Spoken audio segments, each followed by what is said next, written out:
As you can see, I have lost a lot of my strength because of a new thing called the Super Rebirths. Rebirth for Super Rebirth tokens used to buy permanent upgrades. A huge update is coming next week, which is World 5, which I won't be able to get to because I'm kind of bad. There's more trails, a World 3 boost, 20% extra. I don't know why it's not here. Maybe it didn't load in. But there's also more settings, limited pets, and a bunch of bug fixes. So that's pretty nice.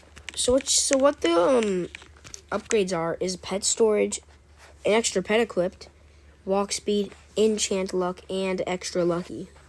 I currently only have 2 super rebirths because I'm kind of bad at the game, but like, you know, we don't need to know that. So you guys may be confused. Some of you, a bunch of you guys already know that the super rebirths don't actually multiply by like double. Because when you super rebirth, it says like you'll lose all your worlds, your like strength and other things like that, but you'll keep your pets, which is pretty much what carries you to the end. Remember that your rebirths also get reset, so you'll have to rebirth back. I'm currently at 680%, which isn't that bad. For me, it's pretty good.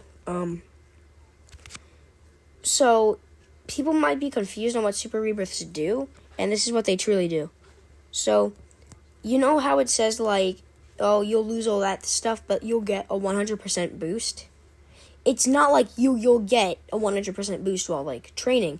You get a 100% rebirths boost. So when you rebirth, you already start off at 100% extra, you know?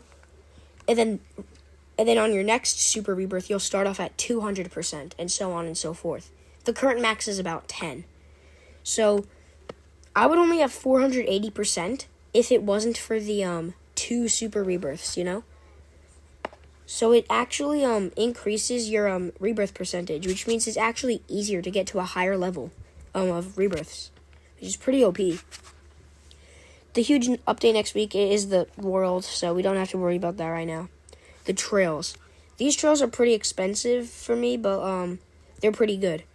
So obviously the chunky is 175% strength and 75% speed.